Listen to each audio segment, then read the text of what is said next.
Hi friends, మీరంతా ఎలా ఉన్నారు? ఈరోజు నేను మీకు చెప్పబోయే ఈ కథ నోయిడా నగరానికి చెందినది. మీరు ఇప్పుడే థంబ్నెయిల్పై చూసినట్లుగానే నోయిడా నగరం ఢిల్లీకి దగ్గరలో వస్తుంది.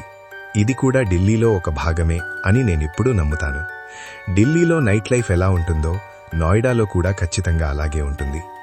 మీరు నా ఛానల్ చూస్తూ వస్తున్నట్లయితే మీకు తెలిసే ఉంటుంది, ముంబైలో కూడా ఒక చోట చాలా ఎక్కువ వెలుతురుంటుంది, మరియు ఇంకో చోట కేవలం చీకటి ఉంటుంది. ఆరే కాలనీలాగా నోయిడాలో ఒక అపార్ట్మెంట్ ఉంది. ఈ రోజు ఈ కథ మొత్తం దాని చుట్టూనే తిరగబోతోంది. ఇది 2008వ సంవత్సరం. అప్పుడు ఒక కుటుంబం, శర్మ కుటుంబం, నోయిడాలోని చాలా మంచి పాష్ విలాసవంతమైన బిల్డింగ్లో 12వ అంతస్తులో నివసించడానికి వచ్చారు. ఆ అపార్ట్మెంట్ ఏదో కథను దాస్తోంది. తన లోపల కొన్ని శబ్దాలను దాస్తోంది. ఒక సామాన్య మనిషి తట్టుకోలేనటువంటి కొన్ని విషయాలు ఆ గోడ లోపల ఉన్నాయి, ముఖ్యంగా రాత్రుల్లో. ఇప్పుడు నాకు తెలియదు ఈ కథ ఎంత నిజమో ఎంత అబద్ధమో. ఇలాంటి మరిన్ని హారర్, మిస్టీరియస్ మరియు చారిత్రక వీడియోలను చూడటానికి ఈ ఛానల్ను సబ్స్క్రైబ్ చేసుకోండి. ఇప్పుడు ఈ కథ మొదలవుతుంది. అక్టోబర్ 2008లో నోయిడాలోని ఒక ఎత్తైన భవనంలో హైరైజ్ బిల్డింగ్ శర్మ కుటుంబం షిఫ్ట్ అవుతుంది. ఇందులో రంజిత్, రీనా మరియు వారి కొడుకు రమన్ ఉన్నారు. రంజిత్ టెక్స్టైల్ పరిశ్రమలో మంచి వ్యాపారవేత్త. రీనా ఒక గృహిణి, హౌస్ వైఫ్. వాళ్ల అబ్బాయి రమన్ కాలేజీకి వెళ్లేవాడు. వాళ్ల అబ్బాయి చాలా సాధారణంగా ఉండేవాడు. అతనిలో ఎలాంటి చెడు అలవాట్లు ఉండేవి కావు. సాయంత్రం ఇంటికి వస్తాడు, మామూలుగా టీవీ చూస్తాడు, గేమ్స్ లాంటివి ఆడతాడు, కిందకు వెళ్తాడు, క్రికెట్ లాంటివి ఆడతాడు. ఎప్పుడూ ఒక సాధారణ జీవితం. వారు ఆ భవనంలోకి వచ్చి సామాన్లు సర్దుకున్నారు. కాని అప్పుడు ఆశ్చర్యకరమైన విషయమేమిటంటే, ఆ గోడపై ఒక నలుపు రంగు మచ్చ ఉంది. అది చాలా పెద్దది. బహుశా ఇక్కడేదైనా ప్లాస్టర్ పని చేసి ఉండొచ్చు అని వారు అనుకున్నారు. ఎందుకంటే వారు మొదట ఇల్లు చూడటానికి వచ్చినప్పుడు దీన్ని చూడలేదు. అప్పటికే బాల్కనీలో చాలా ఫర్నిచర్ కూడా పెట్టి ఉంది. ఇప్పుడు ఈ విషయం వారి మదిలో మెదులుతూనే ఉంది. కాని గృహిణి అయిన రీనా, ఇక్కడ చల్లటి గాలులు ఎక్కువగా వస్తున్నట్లు అనిపిస్తుంది, ఎందుకో తెలియదు అని చెప్పసాగింది. ఎప్పుడెప్పుడు ఆ చల్లటి గాలులు వస్తాయో అప్పుడు బాల్కనీలో ఎవరో వ్యక్తి నిలబడి వణుకుతున్నట్లు ఆమెకు అనిపించేది. కాని ఇంకొక విషయం కూడా ఉంది. వాళ్ల కొడుకు రమన్ తరచుగా బాల్కనీలోకి వెళ్లి అదే గోడను చూసేవాడు.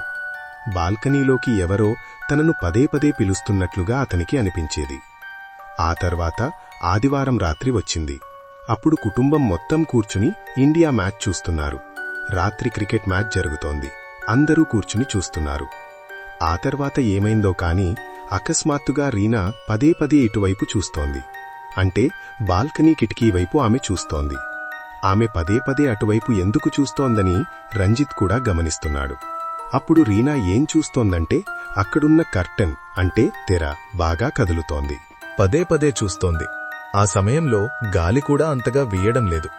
ఎవరో మనిషి స్వయంగా బలవంతంగా దాన్ని కదిలిస్తున్నట్లు అనిపించింది. కాసేపటి తర్వాత రీనా మళ్లీ చూడగా కిటికీలోంచి ఎవరో ఒక మహిళ తొంగి చూస్తున్నట్లు ఆమెకు అనిపించింది. ఆ సమయంలో రీనా ఒక్కసారిగా వెనక్కి తగ్గింది మరియు రంజిత్ చూశాడు. ఏమైంది అని రంజిత్ అడిగాడు. అప్పుడు రీనా, లేదు లేదు, ఏమీ కాలేదు, నేను పడుకోవడానికి లోపలికి వెళ్తున్నాను అని చెప్పింది. అందుకోసం ఆమె పడుకోవడానికి లోపలికి వెళ్లిపోయింది. రంజిత్ మరియు రమన్ బయట కూర్చుని ఇండియా మ్యాచ్ చూస్తున్నారు. అది వారిది కూడా పూర్తయింది. మరుసటి రోజు ఉదయం వారు నిద్రలేవగానే రీనా బయట బాల్కనీలోకి వెళ్లగానే బాల్కనీ కిటికీ అద్దంపై చేతి గుర్తులుండటం ఆమె చూసింది. ఇవి రంజిత్వి కావు, రమన్వి కావు, అవి ఎవరో వేరే వాళ్ల చేతి గుర్తులు. అప్పుడు ఆమెకు గుర్తొచ్చింది, నిన్న రాత్రి కూడా ఇక్కడ ఒక మహిళ నిలబడి మనవైపు తొంగి చూస్తోంది కదా అని. అదే సమయంలో బాల్కనీలో నుంచి ఆమెకు ఒక వింతైన దుర్వాసన రావడం మొదలైంది. ఆమె వెంటనే రంజిత్తో, రంజిత్ చూడు, ఇక్కడేదో వింత వాసన వస్తోంది అని చెప్పసాగింది. ఇప్పుడు ఎండాకాలం కదా, బహుశా ఏదైనా ఎలుక లాంటిది చనిపోయి ఉంటుందని రంజిత్ అన్నాడు. ఆ తర్వాత రీనా అగరబత్తులు లాంటివి వెలిగించి వాతావరణాన్ని కాస్త శుభ్రం చేయడానికి అక్కడ పూజలు చేసింది. దాంతో ఆమెకు మనశ్శాంతి కోసం కాస్త బాగానే అనిపించింది. కాని బాల్కనీ దగ్గరికి వెళ్లగానే ఆ వాసనంతా చాలా తీవ్రంగా వచ్చేది. కాని ఇప్పుడు ఆ రాత్రే దుర్వాసనతో పాటు మరికొన్ని విషయాలు కూడా జరగడం మొదలయ్యాయి. ఒకరోజు రాత్రి దాదాపు 2:30 అవుతున్నప్పటి మాట. అప్పుడు రంజిత్ ఏదో సామాను పెడుతున్నాడో ఏమో తెలియదు. అతను హాల్ నుండి బెడ్రూమ్ వైపు వస్తున్నాడు. అదే సమయంలో హాల్లోని కర్టెన్ కదులుతుండటం అతను చూశాడు. కిటికీలు మూసి ఉన్నాయి. గాలి వచ్చే దారి లేదు. అయినా ఈ కర్టెన్ ఎలా కదులుతోంది? అతను వెళ్లి కర్టెన్ను పక్కకు తప్పించి చూశాడు. అక్కడ అలాంటిదేమీ లేదు. ఏమైంది ఇదంతా అనుకున్నాడు. అప్పుడు అతను గాలి అస్సలు రాకుండా కిటికీని బాగా లాక్ చేశాడు. వెళ్లి పడుకోవాలని నిర్ణయించుకుని నేను వెళ్లి పడుకుంటాను, ఇంతకంటే ఎక్కువ ఆలోచించకూడదు అనుకున్నాడు. అతను వెళ్లి బాల్కనీ లాంటివి లాక్ చేసి పడుకోవడానికి లోపలికి వెళ్లాడు. ఇంట్లో అందరికంటే ముందు ఉదయాన్నే అతనే పనికి వెళ్లాలి కాబట్టి ఉదయం అందరికంటే ముందు అతనే నిద్రలేచేవాడు. ఉదయం అతను నిద్రలేచాడు. బయటకు హాల్లోకి వెళ్లాడు. హాల్లోకి వెళ్లగానే బాల్కనీ తలుపు పూర్తిగా తెరిచి ఉండటం అతను చూశాడు. మరియు అదే చల్లటి గాలులు వీస్తున్నాయి. ఆ మురికి దుర్వాసన వస్తోంది. ఇదంతా ఏమిట్రా? నేను ఎలాంటి ఇంట్లోకొచ్చాను? ఇదంతా ఎవరు చేస్తున్నారు? సాధారణంగా అయితే ఇవన్నీ జరగవు కదా అని ఆలోచిస్తూ అతను విసిగిపోయి బాల్కనీలోకి వెళ్లాడు. బాల్కనీలోకి వెళ్లిన తర్వాత అతను అదే గోడ మీద అలా తన చెయ్యి పెట్టాడు. చెయ్యి పెట్టి ఏదో ఆలోచిస్తుండగా మిగిలిన గోడలన్నీ వేడిగా ఉండటాన్ని గమనించాడు. ఎందుకంటే ఎండాకాలం కదా. ఈ ఒక్క గోడ మాత్రమే ఎందుకు చల్లగా ఉంది అనుకున్నాడు. చల్లగా ఉండటంతో పాటు గోడ మొత్తం తడిగా కూడా ఉంది. బయట వాతావరణం వేరుగా ఉంది. అదే రాత్రి సుమారు 2:55 గంటలకు రంజిత్ది కాదు, రీనా కళ్ళు అకస్మాత్తుగా తెరుచుకున్నాయి. అది కూడా ఎందుకంటే ఆమె శరీరంపై ఎవరో ఉన్నట్లుగా ఆమె కనిపించింది. ఆమె కళ్ళు తెరిచి చూడగా ఆమె పైన ఒక మహిళ కూర్చుని కనిపించింది. ఆమె రీనాని చూసి గుర్రు పెడుతోంది. రీనా ఏదైనా చేసేలోపే ఆ మహిళ లేచి బెడ్రూమ్ బయటకు వెళ్లిపోయింది. కంగారులో రీనా కూడా ఆమె వెంటే వెళ్ళింది. ఆ మహిళ తన కళ్ల ముందే బాల్కనీ కర్టెన్లలో అదృశ్యమైపోవడం ఆమె చూసింది. అది చూసి రీనా ఒక్కసారిగా గట్టిగా అరిచింది. కాని రంజిత్ వచ్చి చెచ్చేసినప్పుడు అక్కడ ఏమీ లేదు. రీనా ఇలా అంది, దయచేసి నా మాట నమ్ము. నా చుట్టుపక్కల ఎవరో తిరుగుతున్నారని నాకు చాలా రోజులుగా అనిపిస్తోంది. ఎవరో తిరుగుతున్నారు, నాపై నిఘా ఉంచినట్లుగా అనిపిస్తోంది. మరియు ఈ రోజు తర్వాత ఆ విషయం ఖాయమైపోయింది. మరుసటి రోజు ఉదయం వాళ్లు అల్పాహారం టిఫిన్ తినడానికి కూర్చున్నప్పుడు వాళ్లు గమనించారు. ముఖ్యంగా రీనా గమనించింది. ఏంటంటే రమణ్ ఏమీ మాట్లాడటం లేదు, ఏమీ చేయటం లేదు. కేవలం అలా చాలా ప్రశాంతంగా కూర్చుని ఉన్నాడు. అతను ఈసారి కాలేజీకి కూడా వెళ్లలేదు, టీవీ కూడా చూడటం లేదు. ఆ సమయంలో అతనికి కొత్త ఫోన్ కొనిచ్చారు. అతను దాన్ని కూడా వాడటం లేదు, ఏమీ చేయటం లేదు, గేమ్స్ ఆడటం లేదు, ఏమీ లేదు, నథింగ్. అప్పుడు రీనా ఎక్కడున్నాడు అని వెతుక్కుంటూ అతని దగ్గరికి హాల్లోకి వెళ్ళింది. హాల్లో లేడు. అతను బాల్కనీలో కూర్చుని ఉన్నాడు. వాస్తవానికి బాల్కనీలోకి వెళ్లి చూస్తే అతను అక్కడ ఉన్న ఆ నలుపు రంగు మచ్చవైపే చూస్తూ ఉన్నాడు. రీనా అతని దగ్గరికి వెళ్లి, ఏమైంది నాన్నా అని అడిగింది. అప్పుడు రమణ్, అమ్మా, ఆమె ఏడుస్తోంది అని అన్నాడు. రీనా ఒక్కసారిగా ఉలిక్కిపడింది. ఎవరేడుస్తున్నారు అని మళ్లీ అడిగింది. అప్పుడు రమణ్ ఏమీ చెప్పలేదు. ఆ నలుపు రంగు ఉన్న గోడవైపు మాత్రమే సైగ చేశాడు. మరియు తర్వాత అతనన్నాడు, తెలియదమ్మా, బహుశా ఊపిరాడక ఆమె ఏడుస్తుందేమో. అప్పుడు రీనా, నువ్విదంతా ఏం మాట్లాడుతున్నావు అని అడిగింది. అప్పుడు రమణ్, అమ్మా, ఆమె లోపల ఇరుక్కుపోయిందని, లోపల ఆమెకు గాలి ఆడటం లేదని నాకు అనిపిస్తోంది అన్నాడు. రీనా చాలా భయపడిపోయింది. లోపలికి నడువు, లోపలికి నడువు అంటూ రీనా వాడిని పదే పదే గద్దించడానికి ప్రయత్నించింది. అప్పుడు రమణ్, కాదమ్మా, మనం బహుశా ఆమెకు సహాయం చేయాలి అని అన్నాడు. ఆ తర్వాత రీనా అతని చెయ్యి పట్టుకుని లోపలికి తీసుకొచ్చి, ఇలాంటి పిచ్చి పిచ్చి మాటలు మాట్లాడకు అని అరిచింది. నిజానికి ఇప్పుడు సొసైటీలోని చాలా మంది వ్యక్తులు కూడా ఈ విషయం మీద కంప్లైంట్, ఫిర్యాదు చేయడం ప్రారంభించారు. మీ బాల్కనీ నుండి ఎందుకో ఇంత మురికి దుర్వాసన వస్తుంది, ఒక్కోసారి మీ ఇక్కడి వాసన లిఫ్ట్ వరకు కూడా వస్తుందని వాళ్లు అన్నారు. ఆ ఫ్లాట్ చుట్టుపక్కల నివసించేవారు ఏమనేవారంటే, ఎందుకో తెలియదు కాని అర్ధరాత్రి 12-1 గంట ప్రాంతంలో మీ బాల్కనీ నుండి గోడను గీకుతున్న శబ్దం వస్తుంది. ఎవరో గోడను గీకుతున్నట్లుగా అనిపిస్తుంది. లోపలి నుండి ఎవరో గోడను కొడుతున్నట్లు, తవ్వడానికి ప్రయత్నిస్తున్నట్లు శబ్దాలు వస్తాయి. ఇక్కడ ఏదో ఉంది. మరియు ఇక్కడ ఎంతటి చెడ్డ దుర్వాసన వస్తుందంటే మనం ఊహించలేము. ఈ దుర్వాసన ముందు అక్షరాలా మా బుర్ర పనిచేయడం మానేస్తుంది. అప్పుడొకసారి అక్కడ నివసించే సందీప్ అనే వయసైన పెద్దాయన వచ్చి వారితో ఇలా అన్నాడు, చూడు బాబూ, నేనిక్కడ చాలా సంవత్సరాలుగా నివసిస్తున్నాను. రంజిత్ బాబూ, ఒక విషయం గుర్తుంచుకో, ఈ విషయాలన్నీ మనతో జరగడం ఇదే మొదటిసారి కాదు. మేము కనీసం 2-3 నెలల నుండి ఈ విషయాలన్నీ వింటున్నాము, ఈ శబ్దాలు వింటున్నాము, లేదా ఈ దుర్వాసన మాకు 2-3 నెలల నుండి వస్తోంది. మీకంటే ముందు కూడా ఇక్కడ ఒక కుటుంబం ఉండేది. వాళ్లతో కూడా ఇదే జరిగిందో లేదో తెలియదు, కానీ వాళ్ళెలా ఉండేవారు? అమ్మా నాన్నలు మరియు వాళ్లకో కూతురు ఉండేవారు. వాళ్ల కుటుంబంలో ఎప్పుడూ గొడవలు జరుగుతుండేవి. వాళ్ల మధ్య అస్సలు పడేది కాదు. ఆ తర్వాత ఏమైందో తెలీదు. ఆ అమ్మా నాన్నలు ఎక్కడికో వెళ్లిపోయారు.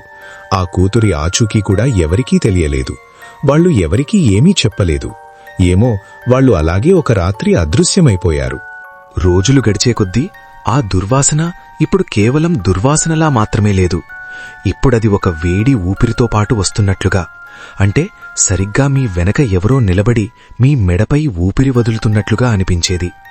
ఇది ఇప్పుడు రంజిత్ కళ్లకు స్పష్టంగా కనిపిస్తోంది. అతను స్నానం చేసి బయటకు వస్తున్నప్పుడు బాత్రూం అద్దం మీద ఏదో రాసి ఉండటం అతను చూశాడు. ఇక వద్దు అని రాసి ఉంది. అతను భయంతో వెంటనే బయటకు వచ్చాడు. తన ముఖాన్ని బాల్కనీ వరకు తిప్పి చూడగా బాల్కనీ కిటికీ మీద కూడా అదే విషయం, ఇక వద్దు అని రాసి ఉంది. ఇదంతా చూసి అతను చాలా భయపడిపోయాడు. కాని అతను ఎవరికైనా చెబితే తన భార్య మరియు కొడుకు ఇద్దరూ కూడా భయపడతారని అనుకున్నాడు. కాని ఆశ్చర్యకరమైన విషయమేమిటంటే, కాసేపటి తర్వాత రీనా స్వయంగా తనంతట తానుగా వచ్చి ఇప్పుడే రంజిత్ చూసిన అదే సంఘటనల గురించి చెప్పసాగింది. అంటే ఇప్పుడు అధికారులను, పోలీసులను పిలవడం తప్ప వేరే దారి మిగలలేదు.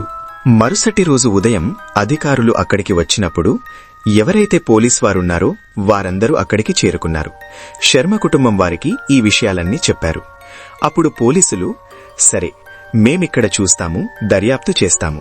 మీరొక పని చేయండి, మీరు కొద్దిసేపు బయటకు వెళ్ళండి. మేం ఏ వస్తువునూ ముట్టుకోము. మీ భద్రత కోసం సామాన్లన్నింటిపై దుప్పటిలాంటివి కప్పి వెళ్ళండి అని అన్నారు. అప్పుడు ఆ అధికారులకు కూడా ఈ గోడ వెనుక ఏదో ఉందని అనిపించింది. అప్పుడు వారు, సరే, ఒక మేస్త్రీని లేదా ఎలక్ట్రీషియన్ని పిలవండి అని అన్నారు. ఆ తర్వాత వారు పిలిచారు మరియు దాని తర్వాత ఆ గోడపై డ్రిల్ వేయడం ప్రారంభించారు. గోడ లోపలికి మొదటి డ్రిల్ వెళ్లగానే లోపలి నుంచి రక్తపు చినుకులు బయటకు వచ్చాయి. రక్తపు మరకలు బయటకు వచ్చాయి. లోపలి నుంచి పూర్తిగా నల్లటి రంగులో ఉన్న రక్తమది. మరియు విపరీతమైన దుర్వాసన రావడం ప్రారంభమైంది. వారికొక విషయమైతే అర్థమైపోయింది. మరియు ఆ మేస్త్రీ కూడా, సార్, ఈ గోడ లోపల పూర్తిగా ఖాళీగా ఉంది, దీని లోపల ఏదో ఉంది అని అన్నాడు. ఆ పోలీసు అధికారి లోపలికి టార్చ్ లైట్ వేసి చూడగానే లోపల ఒక అమ్మాయి కన్ను కనిపించింది. అంటే లోపల ఒక అమ్మాయి శవం దాగి ఉంది. వారు ఆ గోడ మొత్తాన్ని పగలగొట్టడం ప్రారంభించారు. ఆ గోడ మొత్తాన్ని పగలగొట్టడం పూర్తి కాగానే లోపల నిజంగానే ఒక అమ్మాయి శవం ఉంది.